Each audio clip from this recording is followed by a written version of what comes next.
Okay, something happened to me in season 2 because I simultaneously became absolutely obsessed, loving the stuff that I was seeing, but also feeling supremely disappointed in the lack of emotion. And I don't think I'm the only one. Hey, this is the Sword and the Pen Reflections. It is my casual alternative to that channel. In this video, I want to talk a little bit about, first of all, for those people who are new to this channel, because I haven't done anything on Arcane before, a bit about myself and my experience with Arcane. I also want to talk about the things that just made me completely obsessed and love this, but I want to finish it up with my problems, because something wasn't quite right, and I think we need to dive deep into this or I'm gonna go insane. And before the very end, I want to talk about my plan for tackling my dissection of this show, because it's gonna involve you guys. Let's get into it. Okay, so I am a book editor with over 20 years of experience in editing books, but on this channel, what I've been doing is taking source material and their adaptations, and then comparing the two to see which one I think is doing a good job at telling a great story, and then explaining why, and sometimes suggesting what they could have done to improve. Now for Arcane, I'm not going to do that because I don't have any experience with the source material, the video game, and I'm not going to play it. I'm not into playing video games. I never have been. I just don't have the time also. But I do have a lot that I want to talk about with this show. In my Discord, anybody who is a Bender tier patron or above, that's Bender like Airbender, and it's $7 a month. And if you want to do it and just do it for 1 month and then bounce, I'm okay with that. Like, give it a try. We get together at least once a month and we watch a movie or a TV show together and discuss it in text while we're watching. Lately, we've been doing it a lot more frequently, and for the longest time, my patrons were begging me to watch Arcane, and I had zero interest really because, number one, I just am not drawn to cyberpunk or steampunk like in any form. I've never come across a story that made me go like, ooh, I love this world and I want to live on it. And the only thing that people were pitching to me was that it had this incredible character story about these sisters and one of them goes mad.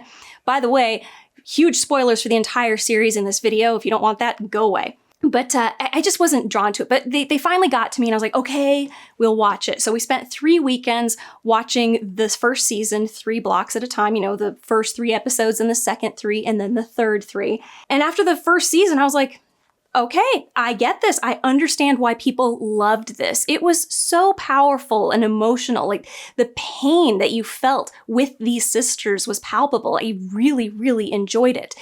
I wasn't so in love with it, though, that this was something I was going to come back to and watch again and again and again. I saw it once, I enjoyed it, I was like, that's great, but I did actually want to see how it turns out. So when season 2 came out, I was like, all right, guys, let's do this. We are going to watch this show just like we did before, spread over 3 weeks, 3 episodes at a time. And we started the very first day that it came out.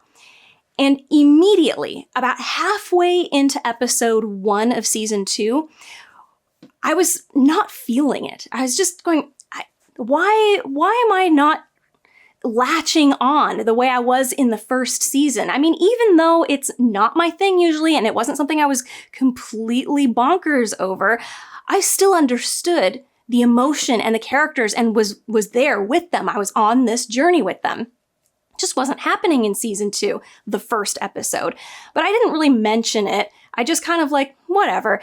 And we kept watching, got to the second episode, and around the middle of the second episode, people in the Discord started texting, I'm not feeling this.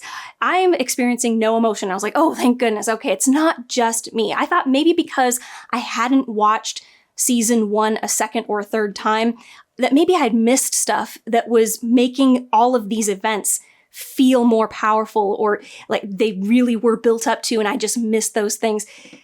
But everybody in my Discord was feeling the same way. And these are people who have really, really watched this show. And then we even had a couple people who weren't watching the show with us, but they were watching it on their own. And then a couple days later, they logged in and they go, hey, I didn't feel anything. And I'm going, yeah, what the heck happened? So that was the first 3 episodes. Then the second 3 episodes came out, and it was kind of the same thing. We all felt the same way. It was still very entertaining, visually beautiful. The music was great. It's all good. with the exception of feeling nothing. Zippo. Absolute flatline in emotions, but somehow still being like, I gotta see what happens next. Now we come to the final 3 episodes, and something flipped in my brain, and I just became absolutely obsessed. This was spectacular. I mean, if you haven't seen it before, Evangelion, the end of Evangelion, has an ending kind of like this, and that was the first thing that was registering in my mind, and yet the colors were making me think of like Annihilation. It was just so spectacular and epic. I was like, I must be missing something. There's something I should be feeling. And maybe everybody else is feeling it and I'm not because I missed something because I didn't obsess over the first, season. And again, everybody was like, that was cool, but I didn't feel anything. So my feeling is this. There are certain things that were just missed because it was so epic, so fantastic. The moments felt like they should be huge. And I just felt nothing. Okay, bringing it back down again. All right, stuff that I loved, but also problems I had in this show. And this is just off the top of my head because I am sitting down to this with like basically no notes, just like a rough outline of the stuff I want to cover. I feel like you have to treat season 1 and 2 as separate entities because something was very different about the two of them. The first season was so strong and emotional. It was a character plot. We were focused on Vi and Jinx. They were the focal point of the entire thing. Now, there was a larger story in the world, but it was peripheral to what was going on with Vi and Jinx. We wanted to see what happens to them. They were the emotional draw and production in this story. The animation was great. The music was beautiful. I'm not going to go into that too much. Like, I can't praise the animation enough. It was so well done. And I don't like CG animation like this. I don't like that the faces aren't as elastic as they are in animation. Like things in animation or in a traditional 2D animation is more exaggerated.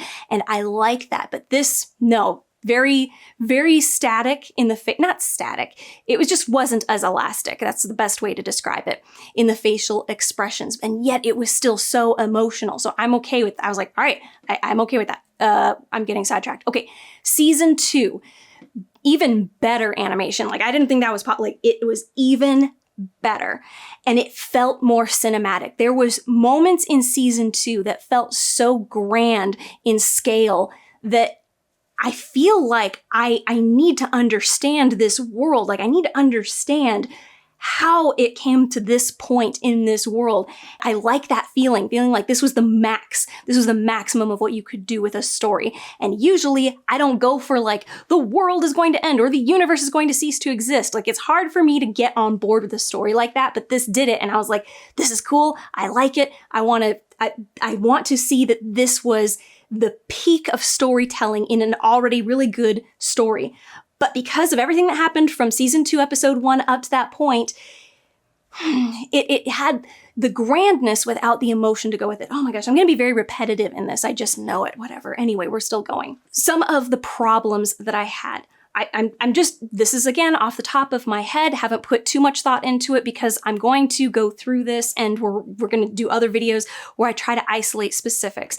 But right off the top of my head, I had issues with characters that were being introduced and plots that were being introduced or expanded on. Characters being introduced or expanded on and plot that was being introduced or expanded on in the second season. And it felt like this is stuff I'm not invested in, but now it's the focus. And so I'm going, okay, I'll see if they build something into it. But there was so much left over from season 1 that they still were dealing with that we didn't get to spend a lot of time with this new stuff so that I felt anything for it.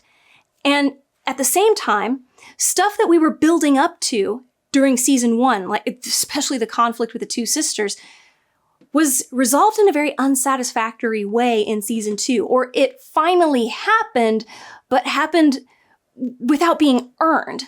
Or it was just straight up downplayed altogether, and you go, that was it? This is what we've been waiting for? There were also a lot of changes and time jumps, which we had in the first season, that happened in montages, and I kind of really wanted to see what happened there, but it's part of this whole it was downplayed thing, you know, something that we wanted to see finally happens and then it's downplayed. Then we had some alterations in characters or in motivation that I didn't feel like they were prompted. I didn't feel like we built up to this change or that it was something that made sense. So for instance, Jinx, she was bonkers, like straight up hallucinating and crazy by the end of season 1. Powder was dead, Jinx is all that was left. And then starting in season 2, it's like we forgot that she was insane. She did not behave like an insane person. She behaved like a person who had decided to accept that she is chaos and had complete control over this, which kind of doesn't work for being a vehicle of chaos. But anyway, that just felt like, where did it go? Who is this character? And if she has gone through some change between season 1 and now, we should have seen that. We should have taken part in her transformation from bonkers to now she's not so bonkers, but she's just unstable in the sense that she wants to create chaos. There's a difference between having no control and having control deciding to create chaos, if that makes sense. And then with Victor, I cannot for the life of me figure out why he made such a big change. The pivotal moment was when he went in the robot form to the council chambers and fought with Jace, and then Mel steps in with her powers, and that's what flipped him, basically. There was a slight push when Jace came in and, like, killed him. You know, when he was trying to heal Vander and just blew a hole right through his chest. There was a small shift there, which I can understand. Going from that moment to, I'm going to enforce my will or what I believe to be best for everybody on the whole world. How did that leap happen? It doesn't make sense. I was fully on board with his, like, I'm going to offer salvation and, you know, the grand evolution or whatever the hell it was to anybody who wants it. I was on board with that. I was like, this is good. He's doing the right thing. And then suddenly he's going to just force everybody. And then I'm like, what? That's not Victor. I wanted him to win. I actually thought for a while, maybe he is going to win. Maybe he's the one in the right and everybody is fighting him.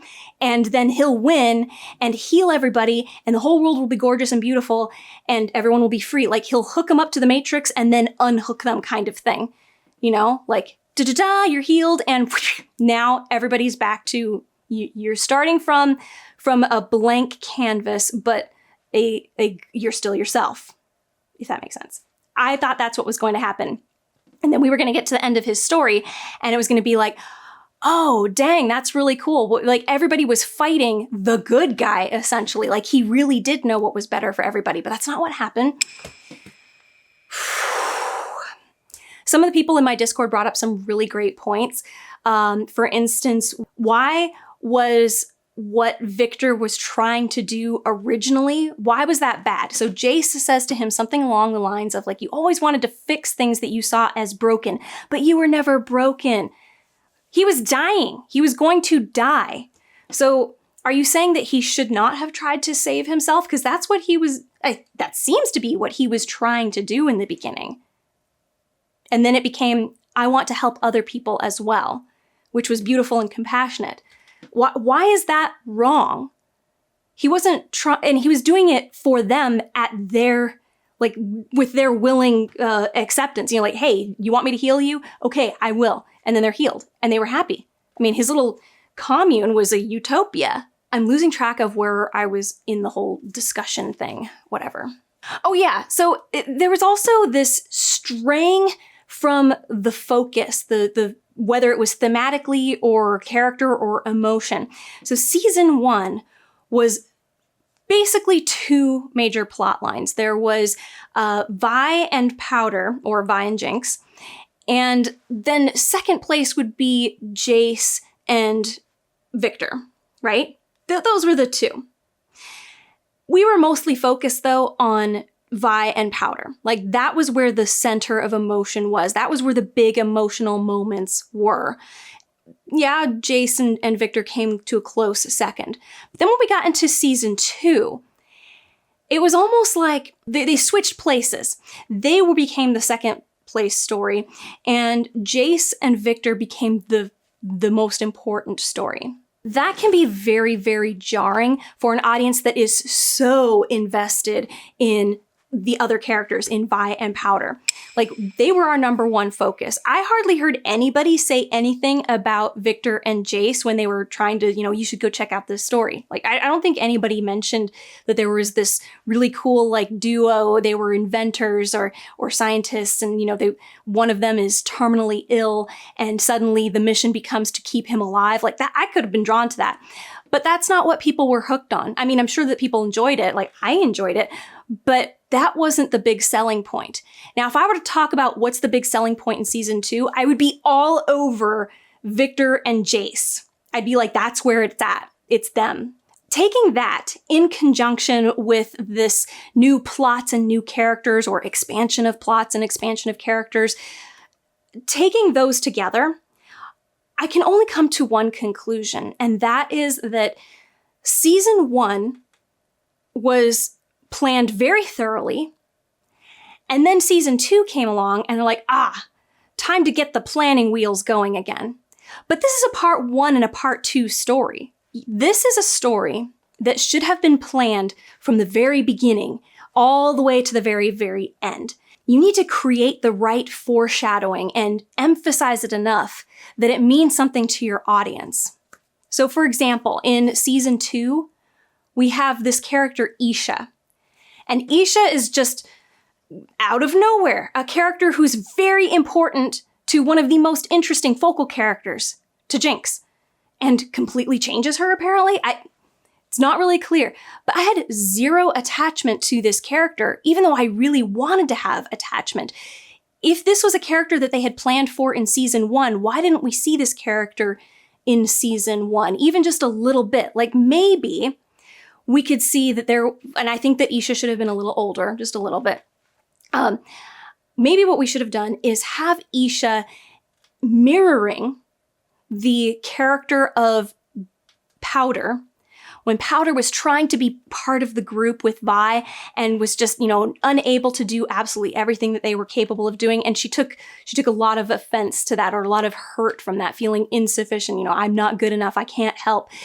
So if we had Isha present in those first few episodes, I think it would have meant more when Jinx meets her. So this was my idea for what they could have done with Isha. What they could have done is have Isha kind of hanging out with Benzo. Like, you've got Echo there, right? Maybe Isha is a little kid, like toddler, like 2 years old, and is for some reason really attached to Echo and Powder when they're kids. And Powder is kind of like, oh, you're so cute, but you're a baby. Like, go away from me. Not really aware that she is treating this child in a similar way to how Vi was treating her. And it's not that Vi was treating her in any bad kind of way. She was protecting her. She was like, you're not capable of helping us because you're too young, you're too little, too inexperienced. Makes this perfectly acceptable, but this was not something she could process in her brain. I would have liked to have seen that. And then, maybe, after Benzo gets offed by the first Shimmer iteration that we saw on the streets, he dies, and maybe there was a bunch of kids. They all get taken, not hostage, but like put into labor camp, like child labor, like slave labor practically. And what we find out in season 2 is that Isha was part of this group that was forced to be in the mines, and then the other kids died from poor conditions or accidents or something. And she's escaping from that situation. And that's when she runs into Jinx. And Jinx, remembering who this is, goes into protective mode, which would, again, kind of mirror the situation that she had been in before. And now she's taking on the role that she wished that she had, but also kind of a little bit of Silco in there, because Silco sort of took in Powder and turned her into Jinx. Of course, I think that was less about love in the beginning, more about manipulation and making use of her. And I guess kind of towards the end, I think there was a bit of love mixed in there, but it was kind of a perversion of love. But then that would have triggered Jinx in a way that's like, I need to be there for her, but in a better way than Silco was there for me. And so she protects her physically and then takes her in and, mentors her and kind of helps build up her confidence, this kind of stuff, It would have meant more to me. This character would have meant more to me, especially that moment when Isha puts herself between Jinx and Vi. It would have meant a lot more to me. And then it would have meant more to me when Isha sacrificed herself. Like, I liked that Isha sacrificed herself, but because I wasn't super attached to Isha, it wasn't as emotional as it could have been. And the last thing that I think that it was really wrong with it, at least the last thing that comes to mind just off the top of my head, is that it was too complex of a story. Like, they branched out too far from the main point. You need to have distilled plot, distilled characters, and distilled themes. And that should be where you build your story from after that. Or if, you have this big complicated story, you need to figure out what is the core of your character's plot and themes and focus on those. Say, okay, let's weed out the stuff that's really not helping this and figure out if there's too much on the outside that's affecting it. Figure out, can we get rid of it? Or can we combine it in some way to make it more focused, more simplified on the outside? The peripheral should be as simple as possible, and all the complexity should be in the core. This is not something I can do in general for the whole series. This is why we're going to get to the next bit of discussion. So, okay, I'm putting that aside. Now, what am I going to do with this show? I have to make some videos about it. I need to understand why it didn't have this emotional resonance like season 1 did. Why did season 2 not have that same punch in the emotions that season 1 had? And what could we have done to fix it? I don't think it has to be huge changes. I think that there's just little things that need to have been done. And I want your guys' help with it. I want you to help me in the comments. Tell me the things that didn't resonate with you. And if you have ideas for what could have been done instead, mention that as well. I'm going to go through this show character by character, just looking at their arcs from season 1 all the way to the end. And I'm not going to do all the characters, but I'm going to do the ones who I think are the most important. So mention to me, who do you think are the most important characters? Like, if you were to make this plot as simple as possible, how would it be? What would it be? For example, I think Mbessa was kind of too far in the periphery. Although I liked that Mel had this conflict with her, there was a lot of focus put on it, and I'm like, I don't care, because I don't want to be with this new conflict that's introduced mostly in season 2. I want to be here with Victor and Jace, and I think Mel was kind of part of that. And Vi and Jinx. Powder Jinx. That's what I wanted. And I liked Echo's character too, but I'm not sure why he became such a pivotal character at the end without having more buildup in season 1. I mean, he was a stray side character in season 1. I think we really should have had more to him. We should have given more screen time to him, more development to him, so that when we get to the big ending with him essentially saving the world, it would have felt more like we would have been like, oh my God. I mean, I would have been more invested. I don't know. Maybe I'm the only one. No, I can't be the only one, because other people in my Discord were feeling the same way, including people who weren't watching with me. They came with the same conclusions. It was just less emotional. That's problematic. But I want to fix it. I want to figure out what went wrong, because I still love this ending. My gosh, okay, the stuff with Victor helping Vander, like where he and Sky are kind of going into the jungle that has become Vander's mind being fused with this beast creature and trying to find the real Vander. Oh my gosh, that was so good. And it was this beautiful montage that I could watch again and again and just be like, this is so awesome. I felt that because I knew enough about Vander, I knew enough about Victor and his guilt with Sky, like that. And I was like, I want Vander to be saved. There are other problems that made it less emotional for me, but I was on board with that. Like, I loved it, really enjoyed it. And then the whole thing with Victor, like, we are going to all fall back into the primordial soup of the soul. We are all going to be one mind. And then it's a great lesson that he learns at the end. I just don't like how it was delivered. The lesson that he learns being that perfection means that there is no space for dreaming of something better. Because if you're already at the best there possibly could be, there are no more dreams. And that was something that was driving Victor from the beginning, was the dream, the pursuit of the dream.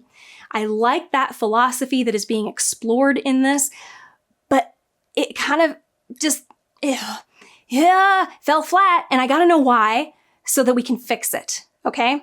So that is what I'm going to do with this show. Each character will determine how many characters that is. I'll probably start with the top couple of characters. Like, obviously, we got Vi and Jinx, and then we have Victor and Jace. Like, those are pretty much the four big main characters. But then there's a few others that maybe I'll look into. I honestly don't care about the others as much as these four, because all of the show's big emotional moments happen with these four characters, at least for me. And honestly, the ones that happen in season 2, as I said before, they did not resonate emotionally. I could see that they should have, but they didn't, and I want them to. And I'm hoping that whatever these issues are, we can isolate them, we can come up with solutions, we can figure out how the story could have been looked at differently so that the next time that we have a story like this, it really does well all the way to the end. I went into this as a casual viewer of the show, not taking notes, not super paying attention. I mean, I was paying attention, but I wasn't sitting there dissecting it as I was going. And that's what I want to do. I want to, starting today, really dissect this and figure out the what's and the whys and the what could have beens. It's just time to end this video now, though, so please, in the comments, tell me the things about season 2 that or actually just the whole thing, things about Arcane that didn't resonate and you wanted them to resonate, or things that just felt disconnected, the things that weren't quite perfect. And if you have suggestions for how they could have been improved or how they could have been fixed, and remember, the easiest way or the least amount of work way is usually the best, I want to hear about it. I want to hear about it in the comments. Please tell me all about it. And in the meantime, please like, subscribe, and comment. Even if it's just with an emoji, it's a free way for you to support this channel. Or if you're feeling super generous, you can check out my Patreon, Ko-fi, or hit the money heart thanks button down below. You can become a subscriber. Maybe join me in the Discord where we watch movies every once in a while, or shows like Arcane, and actually we're doing Dune now on Sundays, Dune Prophecy that is. Yeah, you can become a subscriber, or you can leave me a one-time tip, but that's it. Okay, I need to calm down. Be good to yourself.